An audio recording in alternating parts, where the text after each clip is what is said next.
Olá, sexto ano! No vídeo de hoje, eu vou fazer a correção da avaliação de ciências que vocês fizeram na semana passada. Vamos lá?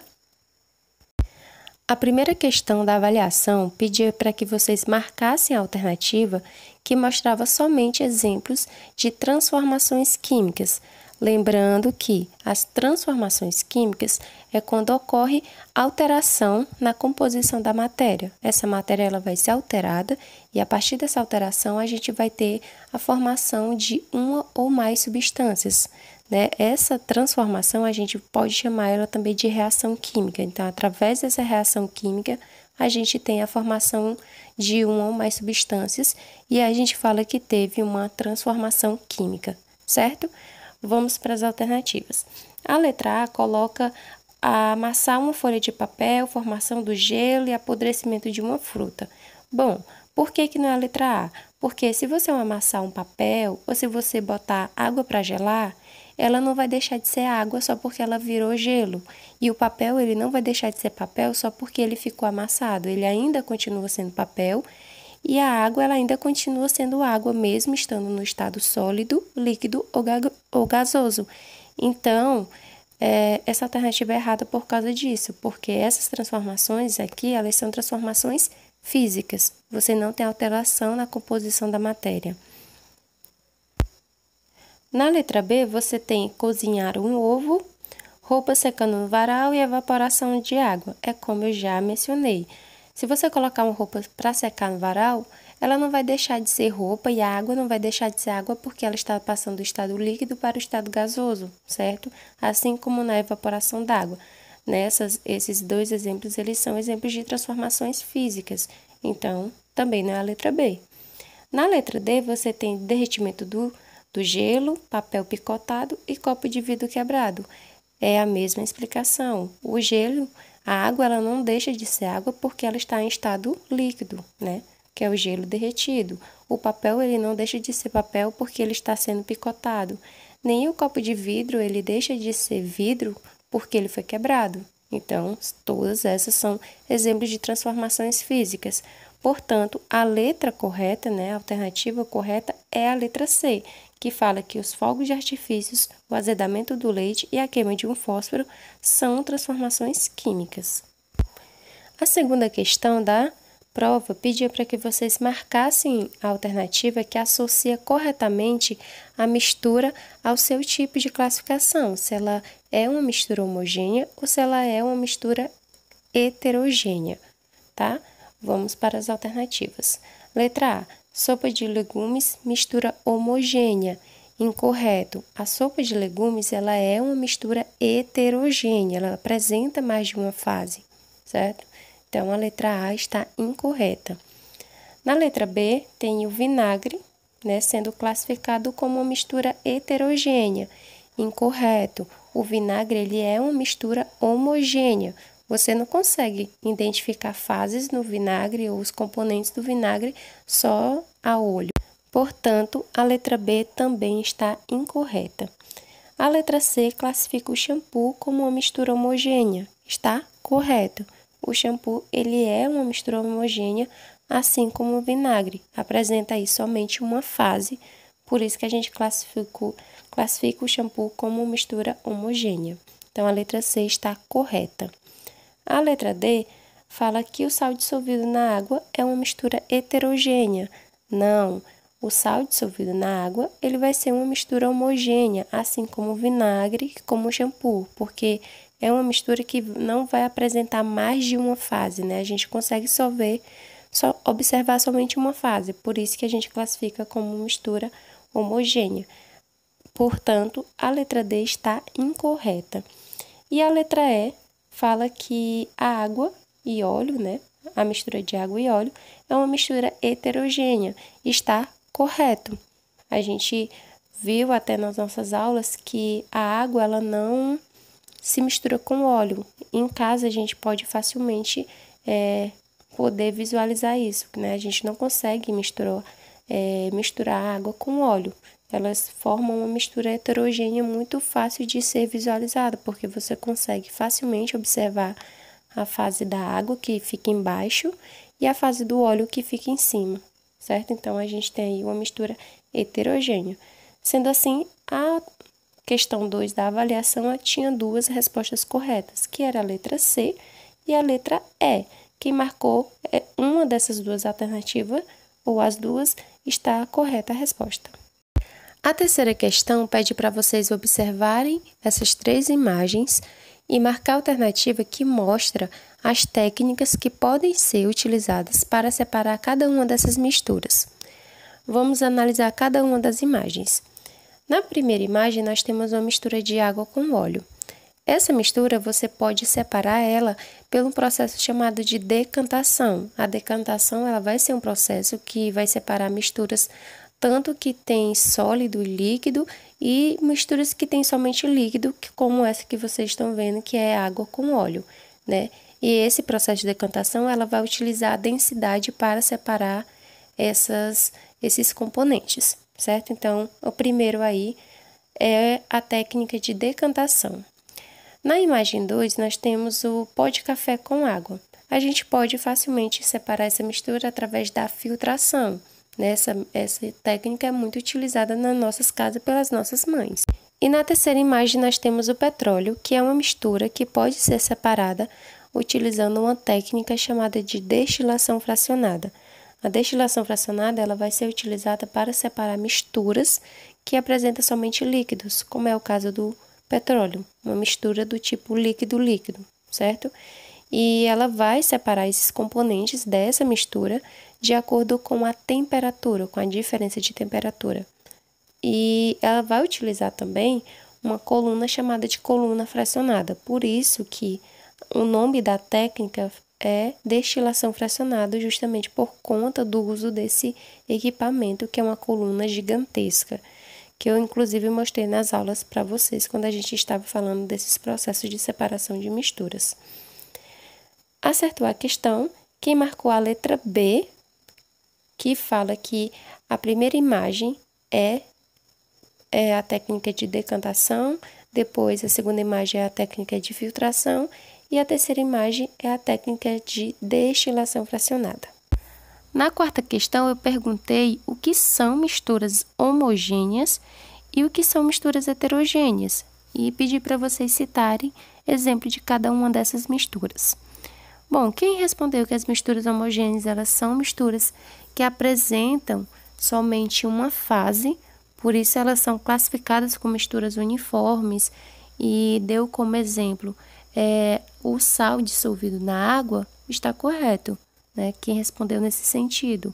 E quem disse que as misturas heterogêneas elas são misturas que elas vão apresentar mais de uma fase, por isso que a gente consegue dizer que essas misturas elas não apresentam um aspecto uniforme, justamente porque a gente consegue observar uma substância nessa mistura. E citou como exemplo água com areia, ou uma sopa, ou água com óleo, como já coloquei na prova, também está correto. Então, quem respondeu nesse sentido, sua resposta está certa. Na quinta questão, vocês deviam analisar essa imagem e marcar a alternativa que mostra o número de fases de cada um dos sistemas, né? Do sistema 1, 2 e 3. Vamos ver cada uma dessas imagens. No sistema 1, vocês têm uma mistura de óleo, água e gelo, certo? Percebam que vocês conseguem ver facilmente a fase de óleo, a fase de água e a fase de gelo. Então, a gente tem nesse primeiro sistema 3 fases, certo? No sistema 2, você tem uma mistura de água gaseificada e gelo. Percebam que vocês conseguem observar facilmente a fase do gelo, que é essa bem em cima, esbranquiçada. Vocês conseguem observar a água, que é essa parte azul, e você consegue observar a parte do gás, que são essas bolinhas. Então, nesse sistema, você também tem 3 fases, certo? E no sistema 3, vocês têm aí água salgada com gelo óleo e granito, certo? Percebam que vocês conseguem ver facilmente a fase do óleo, que é essa parte amarela, a do gelo, que é a parte mais abaixo do óleo, você tem a fase da água salgada e você tem do granito. Então, nesse sistema, você vai ter 4 fases. Portanto, a resposta correta era a alternativa B, certo? Que mostra 3, 3, 4, que é o número de fases correspondente aos sistemas 1, 2 e 3. Na sexta questão, era para vocês classificarem as misturas abaixo em homogêneas ou heterogêneas. Vamos lá. Barra de cereal, mistura heterogênea. Aliança, mistura homogênea. Feijão com arroz, mistura heterogênea. Leite, mistura homogênea. Mar, mistura homogênea. Água com gelo, mistura heterogênea, certo? Então, quem respondeu assim está correto. Na sétima questão, eu perguntei para vocês o que é uma transformação física e o que é uma transformação química. Bem, quem respondeu que a transformação física é quando a matéria ela sofre algum tipo de alteração na sua aparência, mas a sua composição ela não vai ser alterada, justamente porque você não tem formação de uma nova substância, certo? Então, a gente disse que essa alteração ela foi somente física, porque não houve alteração, mudança na composição da matéria, mas somente no seu aspecto visual. Um exemplo é quando você pega papel e amassa, certo? Você tinha um papel liso e você amassou, agora você tem um papel dobrado. Só que ele ainda continua sendo papel, certo? Ele não deixou de ser papel porque você dobrou. Então, você alterou o aspecto visual do papel, porque ele deixou de ser liso e passou a ser dobrado, mas ele ainda continua sendo papel. Então, isso é uma transformação física. E a transformação química é o oposto, né? A transformação química é quando a matéria ela vai ter a sua composição alterada, certo? Justamente porque você vai ter a formação de uma ou mais substâncias através da reação. Vai ocorrer uma reação química que vai ocasionar na alteração da matéria, na composição dessa matéria, e a gente disse que a gente teve uma transformação química, porque a matéria ela muda a sua composição química. O exemplo é se você pegar um papel e queimar, e aí sim você vai ter uma transformação química ali daquele papel, certo? Então, é um exemplo muito prático. Quem respondeu nesse sentido está correto. Na oitava questão, eu coloquei para vocês um fluxograma que foi feito pelo Roberto quando ele estava estudando técnicas de separação de misturas. E a pergunta é: quais são as técnicas que foram adotadas pelo Roberto nos processos 1 e 2? Né? O processo 1 você tem uma amostra e vai ter uma técnica que vai separar essa amostra de óleo com água salgada.